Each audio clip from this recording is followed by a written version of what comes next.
सभी का आपके अपने YouTube channel legal and social awareness में बहुत बहुत स्वागत है। आप सब देख रहे हैं कि पूरे देश के अंदर, देश के अलग अलग हिस्सों में जो देश के किसान हैं वो आंदोलन कर रहे हैं। उनकी कुछ मांगे हैं और वो मांगे हैं कि जो अभी देश की संसद के अंदर किसानों के संबंध में जो कानून पास किए गए वो कानून किसान विरोधी हैं, ऐसा किसानों की ओर से कहा जा रहा है, किसान यूनियंस की ओर से ऐसा कहा जा रहा है और जो विपक्ष है देश का, विपक्ष की ओर से ऐसा कहा जा रहा है। हालांकि प्रधानमंत्री जी के द्वारा लगातार और सरकार के मंत्रियों के द्वारा लगातार यह कहा जा रहा है कि जो कानून है जो किसानों के संबंध में पारित किए गए हैं यह एक बहुत बड़ी क्रांति है हिंदुस्तान के किसानों के लिए। ये अपने अपने अलग अलग तर्क दिए जा रहे हैं। सच्चाई क्या है, आज हम बात करते हैं इन तीनों बिल के बारे में और देखते हैं कि जो कानून पास किए गए हैं क्या वाकई में इन कानूनों से किसानों को नुकसान होगा या नुकसान नहीं होगा, विपक्ष के द्वारा भ्रम फैलाया जा रहा है। इससे पहले कि मैं इन बिलों के बारे में बातचीत करूं, मैं आपको बताना चाहूंगा कि भारत सरकार के द्वारा कोरोना पीरियड में 5 जून को अध्यादेश लाया गया। आपको मालूम है, जिन लोगों को नहीं मालूम तो मैं बता दूं कि अध्यादेश तब लाया जाता है, संविधान में व्यवस्था दी गई है कि जब संसद का सत्र ना चल रहा हो और कोई बहुत ज़रूरी मुद्दा आ जाए देश के अंदर जिस पे कि कानून बनाना बहुत ज़रूरी हो, तो उस स्थिति में जबकि संसद का सत्र नहीं चल रहा है या राज्य के स्तर पर जब विधानसभा का सत्र नहीं चल रहा है तो ऑर्डिनेंस के जरिए उस कानून को लाया जाता है, लेकिन उस कानून की बहुत ज़्यादा ज़रूरत होनी चाहिए। तो केंद्र सरकार 5 जून को ये अध्यादेश लाई और 3 कानूनों को उस अध्यादेश के तहत लागू कर दिया देश के अंदर। अब सवाल ये उठता है कि जब कोरोना का टाइम चल रहा था, लोगों की नौकरियां जा रही थी, लोग बीमारी से मर रहे थे, लोग शहरों से पैदल चलकर अपने गांव आ रहे थे, ऐसे समय में क्या वाकई ज़रूरत थी ऐसे कानूनों की? क्या आवश्यकता थी? जब अभी मैं कानूनों के बारे में बातचीत करूंगा तो वो सारी चीज़ क्लियर हो जाएगी। मेरा आपसे अनुरोध है कि वीडियो को पूरा देखें, क्योंकि आधी जानकारी जो है वो हमेशा खतरनाक होती है, नुकसानदेह होती है। और दोस्तों, वीडियो को देखने के साथ साथ चैनल को सब्सक्राइब करें और वीडियो को लाइक और शेयर भी किया करें, जिससे कि कानून की जानकारी ज़्यादा से ज़्यादा लोगों तक पहुंच सके। तो अब देखते हैं कि वो कौन कौन से बिल थे जो पार्लियामेंट के इस मानसून सेशन में पारित किए गए। सबसे पहला बिल है कृषि उपज व्यापार और वाणिज्य संवर्धन और सरलीकरण विधेयक, जो पारित होने के बाद अधिनियम बन गया। इसको अंग्रेजी में बोलेंगे the farmers produce trade and commerce promotion and facilitation act 2020। ये एक पहला कानून है जो ऑर्डिनेंस के जरिए लाया गया था, बिल पेश किया गया और पारित हुआ। दूसरा जो बिल था वो है कृषक सशक्तिकरण व संरक्षण कीमत आश्वासन व कृषि सेवा करार विधेयक 2020। अब ये अधिनियम बन गया। इसको भी उस ऑर्डिनेंस के जरिए लाया गया था। संडे को जिस दिन राज्यसभा में हंगामा हुआ उस दिन ये दोनों विधेयक पारित किए गए, बिना वोटिंग के पारित किए गए। विपक्ष का सबसे बड़ा यही इल्जाम है। तीसरा जो है, जो अभी बात के पार्लियामेंट में पारित किया गया, आवश्यक वस्तु संशोधन विधेयक, जो अब अधिनियम बन गया 2020, the essential commodities amendment act 2020। ये 3 बिल लाए गए गवर्नमेंट के द्वारा और इन तीनों कानूनों को ऑर्डिनेंस के जरिए 5 जून को लागू कर दिया गया था। अब ये पार्लियामेंट के द्वारा पास हो चुके हैं और जैसे ही प्रेसिडेंट के साइन होंगे वैसे ये कानून देश में लागू हो जाएगा, राष्ट्रपति महोदय के हस्ताक्षर होते ही। अब 1 बाय 1 करके देख लेते हैं, बहुत ही ब्रीफ में, बहुत ही आसान भाषा में, कि इन कानूनों में क्या दिया गया है, ऐसी क्या आवश्यकता पड़ गई थी कि कोरोना काल में इनको लाना पड़ा। तो साथियों, जो पहला अधिनियम जो पारित हुआ, कृषि उपज व्यापार और वाणिज्य संवर्धन और सरलीकरण विधेयक, the farmers produce trade and commerce of promotion and facilitation act 2020। आपको बता दूं कि हिंदुस्तान के अंदर खेती का सिस्टम क्या है। पहले क्या था, मैं थोड़ा सा ब्रीफ में हिस्ट्री बताना चाहूँगा कि 1955 से पहले हिंदुस्तान का जो किसान था, खासतौर से छोटा किसान, छोटे तबके का, जिसके पास थोड़ी बहुत खेती होती थी, वो जो साहूकार होते थे, मनी लेंडर्स जो होते थे, उनके कर्ज के तले दबा रहता था।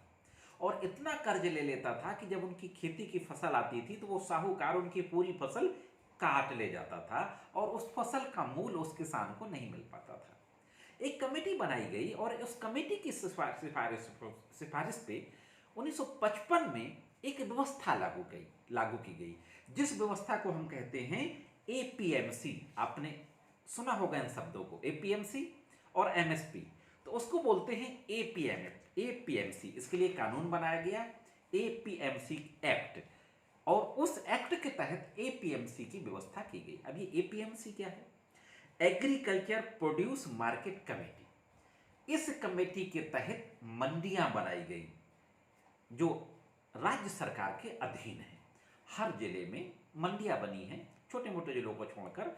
इन मंडियों में लोगों को लाइसेंस दिया गया और उस लाइसेंसधारी लोगों को ये कहा गया कि किसान आपके पास अपनी फसल को बेचेंगे, और वहां पे एक मूल्य निर्धारित किया गया जिसको एमएसपी बोलते हैं, मिनिमम सपोर्ट प्राइस, कि इससे नीचे आप खरीद नहीं सकते। ये एक मिनिमम सपोर्ट प्राइस है, वो निर्धारित किया गया।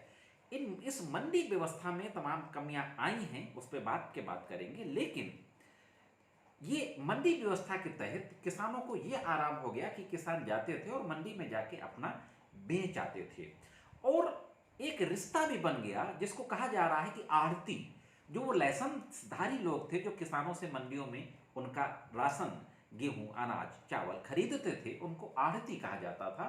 तो किसान और आढ़ती के बीच में एक म्यूचुअल रिलेशनशिप डेवलप हो जाती है, और ये रिलेशनशिप इस हद तक डेवलप हो जाती है कि वक्त जरूरत पर किसान के पास पैसा नहीं होता, फसल नहीं होती, फिर भी अगर उसको 10-5 हज़ार रुपए की कुछ ज़रूरत है तो वो अपने उस आढ़ती से, जिसके पास हमेशा अपनी फसल को नियमित रूप से बेचता है, उसको ला सकता था। तो ये एपीएमसी मंडियां हैं जो देश के हर प्रदेश में हैं और राज्य सरकार के अंदर में हैं।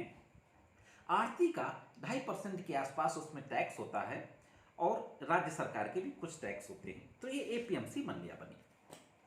अब सरकार ये कह रही है पहले कानून के तहत कि हमने किसानों को आज़ाद कर दिया है। पहले किसान सिर्फ मंडी पर ही अपना राशन, खाद्यान्न बेचने के लिए मजबूर थे, अब वो बाहर भी कहीं बेच सकते हैं, और उसके लिए एक व्यवस्था डेवलप की जाएगी। और ये जो व्यवस्था होगी वो मल्टीनेशनल्स की होगी, पूंजीपतियों की होगी। पूंजीपतियों के एक ऐसा इंफ्रास्ट्रक्चर तैयार किया जाएगा कि वो किसानों के गांव में जाकर के, किसानों के खेत में जाकर के उनकी फसल को खरीद सके। ये कहा जा रहा है, आज़ाद कर दिया। दोस्तों, सवाल ये है कि क्या इससे पहले किसान मंडी से बेचने के लिए आज़ाद नहीं थे? तो निश्चित रूप से आज़ाद थे। किसी भी कानून में ये रिस्ट्रिक्शन नहीं था कि किसान सिर्फ एपीएमसी मंडी में ही जाके अपना राशन और फसल को बेच सकते हैं, कहीं भी बेच सकते थे। और मैं आपको एक आंकड़ा भी बता दूं, जो सरकारी एजेंसी का आंकड़ा है, कि मंडी तक मात्र 6% किसान ही अपनी फसल बेचता था, 94% तो मंडी के बाहर ही बेचते थे। मैं किसान का बेटा हूँ, मेरे घर में खेती होती थी, अभी भी होती है। गांव की किसी सेठ को पकड़ लाते थे, उसको बेच देते थे। अगर बाजार जाने की का वक्त नहीं होता था, कोई दिक्कत होती थी, ज़रूरत ज़्यादा होती थी, तो किसान, इससे कहने का मतलब कि किसान इससे पहले भी मंडी से बाहर अपनी फसल बेचने के लिए स्वतंत्र था। यह बात कि हमने किसान को आज़ाद कर दिया, अब किसान कहीं भी बेच सकता है, यह सही नहीं है। और रही ये बात कि किसान किसी भी प्रदेश, देश की किसी भी कोने में जाकर फसल बेच सकता था, आप सोचिए, किसान जिसके पास बैलगाड़ी है, मान लिया कि वो ट्रैक्टर से ले जा रहा है, तो सबसे करीब की मंडी में जाएगा, दूसरे प्रदेश की मंडी में थोड़ी वो बेचने जाएगा। इसका नुकसान क्या होगा? अब उस पर एक नज़र डालते हैं। इसका नुकसान ये होगा कि मल्टीनेशनल्स की तादाद बढ़ेगी, मल्टीनेशनल्स आएंगे, किसानों तक पहुंचेंगे निश्चित रूप से। अब वो किसानों से खरीद के उसको डंप करेंगे, उसकी जमाखोरी करेंगे, और एमएसपी की कंडीशन खत्म हो जाएगी।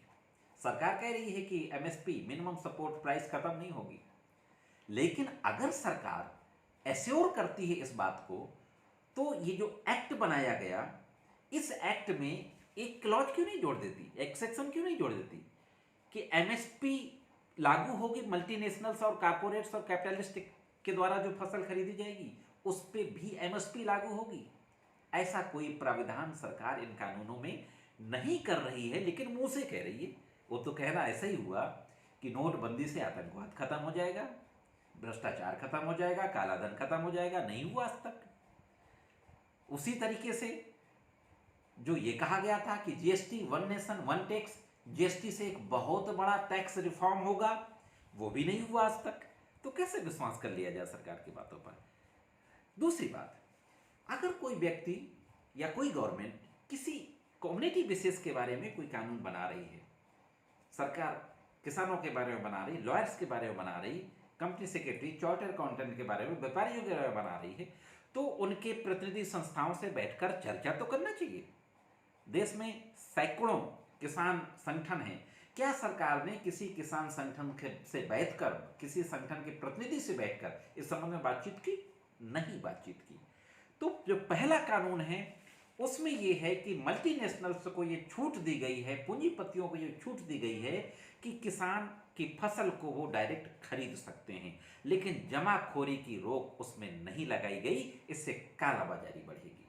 दूसरी बात, दूसरा जो कानून पास किया गया वो है farmers empowerment and protection agreement on price assurance and firm services bill, यानी कृषि सशक्तिकरण और संरक्षण की महत्वाकांक्षी और कृषि सेवा करार विधेयक, जो अब एक्ट बन गया 2020।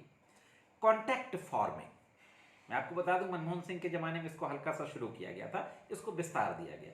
कॉन्ट्रैक्ट फार्मर कि जो मल्टीनेशनल कंपनीज हैं वो डायरेक्ट किसानों से जाएंगी, कॉन्ट्रैक्ट करेंगी, इस बात का कॉन्ट्रैक्ट करेंगी कि तुम इस खेत में हमें इस फसल की जरूरत है, यही फसल बोगे, और उसका मूल्य उसी समय निर्धारित कर देंगे। बात अच्छी है कि किसान को एक मूल्य निर्धारित हो जाएगा उसकी फसल को बोने से पहले, लेकिन अगर उस किसान की फसल खराब हो जाती है, बारिश कायदे से नहीं होती है, उस स्थिति में मल्टीनेशनल कंपनी जिम्मेदार नहीं होगी। दूसरा, किसान के साथ जो एग्रीमेंट होगा वो एग्रीमेंट, किसान तो पढ़ा लिखा है नहीं ज़्यादा, वो एग्रीमेंट कौन करेगा? गांव का मुखिया, गांव की पंचायत भी नहीं करेगी, वो एग्रीमेंट मंडी समिति के अधिकारी करेंगे, उनकी देखरेख में होगा। और ब्यूरोक्रेसी का नेचर हम जानते हैं, ब्यूरोक्रेसी तो मल्टीनेशनल को सपोर्ट करेगी डिस्प्यूट की स्थिति में। तो ऐसी स्थिति में क्या होगा कि किसान अपनी ही जमीन पर स्वतंत्र नहीं रहेगा, वो इन पूंजीपतियों का, कारपोरेट्स का गुलाम बन जाएगा कि जमीन उनकी है लेकिन वो अपनी मर्जी से खेती नहीं कर सकते। जब वो मल्टीनेशनल्स के सारे पर खेती करेगा तो बहुत सी दिक्कतें पैदा होंगी और किसान की आज़ादी खत्म होगी, मल्टीनेशनल्स का गुलाम हो जाएगा दोस्तों। तीसरा है एसेंशियल कमोडिटीज एक्ट। जब 1955 में एसेंशियल कमोडिटीज एक्ट पारित किया गया तो इसलिए पारित किया गया कि काला बाजारी को रोका जा सके। लोग, व्यापारी, बड़े बड़े जिनके कोल्ड स्टोरेज होते हैं, गोदाम्स होते हैं, उनमें जो खाद्यान्न वस्तुएं हैं उनको जमा ना कर सके। लोग इसलिए जमा करते हैं कि बाजार में उसकी शॉर्टेज हो जाए, फिर वो कीमत बढ़ा दे और जब बढ़ जाए तब बाजार में निकाले। तो ये ना कर सकें, लोगों को खाने पीने की चीज़ें सस्ते दामों में मिले, इसलिए जमाखोरी पर रोक लगाई गई थी। अब इसमें अमेंडमेंट करके आप दाल, आलू, तेल, प्याज, इन तमाम खाने पीने की चीज़ों को आप एसेंशियल कमोडिटीज की सूची से ही बाहर कर दिया आपने, तो फिर इसकी जमाखोरी चालू हो जाएगी। क्या सोच के ये कर रहे हैं माननीय हमारे महापुरुष मोदी जी? कुछ समझ से परे है कि इनकी जमाखोरी चालू हो जाएगी।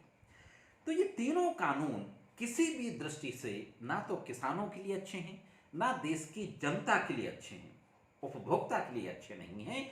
अल्टीमेटली जो बोझ पड़ेगा वो किसानों के साथ साथ उपभोक्ताओं के ऊपर पड़ेगा।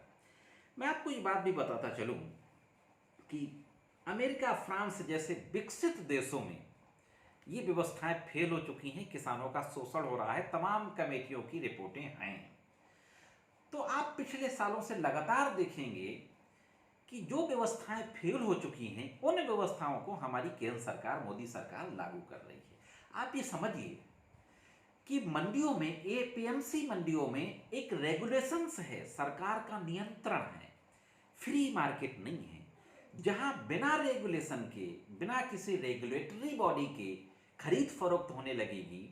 इन पूंजीपतियों के नियंत्रण के लिए कोई रेगुलेटरी अथॉरिटी नहीं है, सरकार का भी कोई नियंत्रण नहीं रहेगा, फ्री मार्केट हो जाएगी, तो पूंजीपति कभी भी देश का हित, जन कल्याण नहीं देखता, वह अपना प्रॉफिट देखता है।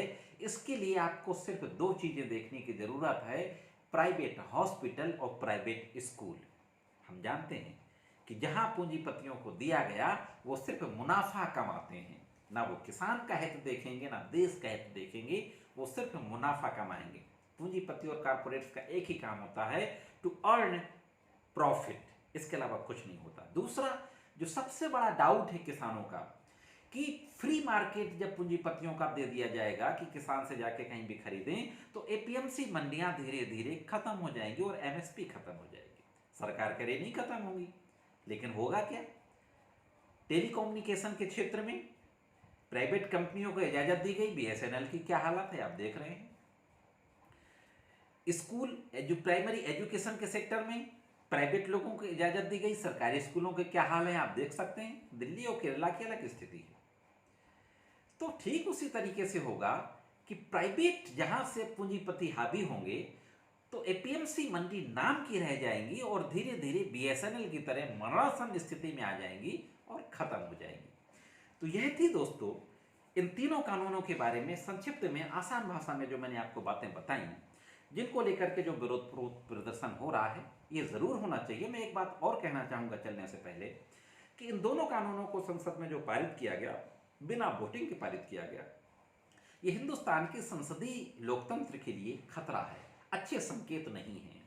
अगर आज संसद के अंदर से लोकतंत्र खत्म होता है तो आप ध्यान रखिए कि कल हिंदुस्तान के अंदर, देश के अंदर से भी लोकतंत्र को खत्म करने की कोशिशें की जा सकती हैं। इसलिए हमारी आपकी भी जिम्मेदारी है कि हम ऐसे कानूनों के बारे में समझें, जानें और अपना लोकतांत्रिक तरीके से, शांतिपूर्वक तरीके से अपना विरोध दर्ज कराएं, जिस तरीके से भी हम करा सकते हो, जो कि कानून के दायरे में हो और शांतिप्रिय तरीके से हो। तो दोस्तों उम्मीद करता हूं कि जानकारी आपको अच्छी लगी होगी। कमेंट्स करके ज़रूर बताएं कि जानकारी कैसे लगी आज की वीडियो में। सिर्फ इतना ही, मिलते हैं किसी अन्य वीडियो में कानून की कुछ अन्य जानकारियों के साथ। तब तक कानून की आप विभिन्न तरीके की जानकारियों के लिए देखते रहें लीगल एंड सोशल अवेयरनेस।